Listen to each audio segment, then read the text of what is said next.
चलिए, good morning class सब लोगों को। Good morning. आवाज जा रहा है सब लोगों को?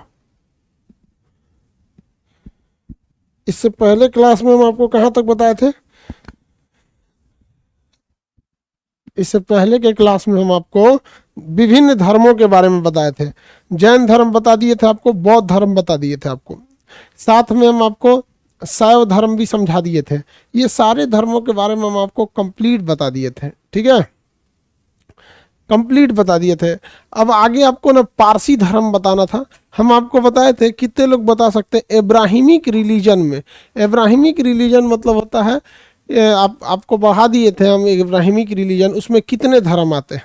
एब्राहिमिक रिलीजन में 3 धर्म आते हैं, जिसमें सबसे पुराना यहूदी, उसके बाद ईसाई, और उसके बाद जो थे वो मुस्लिम थे। उसको हम लोग कहते हैं एब्राहिमिक रिलीजन। एब्राहिमिक रिलीजन हम आपको बता दिए थे। यहूदी जो थे वो सबसे पुराने थे। यहूदियों का पूजा स्थल सिनेगाग बताए थे। यहूदियों का धार्मिक पवित्र स्थल जेरूसलम है।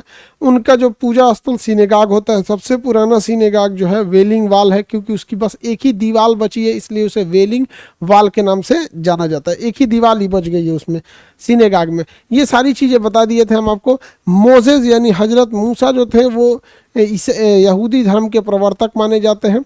जो तौरेत, जिसे हम टौरा भी कहते हैं, वो इनकी प्रमुख पुस्तक है। हिब्रू भाषा जो है वो यहूदियों की प्रमुख भाषा है। जेरूसलम 3 धर्मों का पवित्र स्थल है, ये हम आपको बता दिए थे, याद कीजिए आप लोग।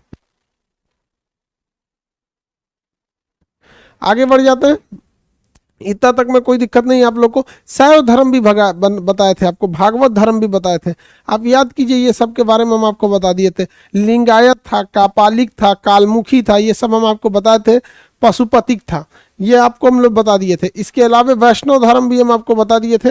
आगे आज हम लोग को वैदिक धर्म दे, ईसाई में देखते हैं। ईसाई भी बता दिए थे ना आप लोग को, ईसाई धर्म भी बता दिए थे। कुछ क्वेश्चन हो जाता है। ईसाई धर्म में प्रमुख पुस्तक कौन सी है? बाइबल है। ईसाई धर्म की भाषा में आप अंग्रेजी देखेंगे। प्रमुख पूजा स्थल को चर्च या गिरजाघर के नाम से जानते हैं। प्रमुख शिष्य जो थे एंड्रूज और पीटर थे। जो एंड्रूज और पीटर ईसा मसीह जो थे वो इस धर्म के क्या थे? प्रवर्तक थे। वो हमेशा से मतलब अपने अनुयायियों को सत्य और अहिंसा के मार्ग पर चलने के लिए प्रेरित किए थे। ईसा मसीह जो थे उन्हें अंग्रेजी में क्या कहा जाता है? जीसस कहा जाता है। ये सारी चीज़ हम आपको बता दिए थे। आप सब लोग को इसका PDF भी दे दिए होंगे। आप लोग को समझ में आ गया कि नहीं? पोप जो है इस धर्म के सबसे प्रमुख वर्तमान समय में होते हैं। अभी पोप फ्रांसिस है जो इस धर्म के सबसे प्रमुख हैं। पारसी धर्म के बारे में समझते हैं। देखिए, पारसी धर्म जो था वो ईरान से फैला था। पारसी धर्म के बारे में ज़्यादा क्वेश्चन नहीं आते हैं, लेकिन फिक्स होते हैं कि जो अगर पूछेगा तो ये यही सब के बारे में पूछेगा। पारसी धर्म जो था वो ईरान के पास था। बाद में ईरान में जब उधर से अरब देशों का आक्रमण हुआ और वहाँ पर ज़्यादातर लोग कन्वर्ट हो गए इस्लाम में, तो वहाँ से कुछ पारसी जो थे वो गुजरात और महाराष्ट्र में आके शिफ्ट हो गए। कहाँ से? तो भैया ईरान से। तो यहाँ पे अब देखेंगे तो भारत, गुजरात है, ये गुजरात के बगल में महाराष्ट्र है। तो इस एरिया में पारसी बहुत ज़्यादा मात्रा में शिफ्ट हो गए सर, क्योंकि यहाँ पर पाकिस्तान है, पाकिस्तान के जस्ट बगल में यहाँ पर क्या है? ईरान है।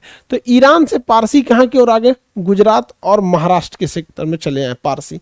पारसी जो है इनका नाम देखिएगा तो मैच करेगा मुसलमानों के नाम से, जैसे होमी जहांगीर भाभा, जैसे JRD टाटा, जहांगीर रतन टाटा। तो इन लोग का हल्का सा नाम मुसलमानों से मैच करता है। इनका ये जो थे, इनकी जो प्रमुख जो है क्या नाम है, पारसी जो धर्म है, ये दान बहुत ज़्यादा करते हैं लोग पारसी लोग, और बहुत शांति प्रिय रहते हैं लोग। ये लोग देखिएगा भारत में सबसे कम अगर किसी की संख्या है तो पारसी की है। बहुत ही कम मात्रा में पारसी है। पारसी का मूल स्थान कहाँ था? ईरान था। ईरान। इनके जो सबसे प्रमुख देवता थे वो जरथ्रुस्ट। पारसी के सबसे प्रमुख देवता जरथ्रुस्ट। इसमें अग्नि की पूजा होती है, आग यानी अग्नि की पूजा होती है। जो इनकी सबसे प्रमुख पुस्तक है उसका नाम है जेंदावेस्ता। तो कुछ क्वेश्चन पर पक्का है। प्रवर्तक कौन थे? जरथ्रुस्ट। कौन थे? जरथ्रुस्ट। और इनमें प्रमुख पुस्तक का नाम क्या है? जेंदावेस्ता। जेंदावेस्ता।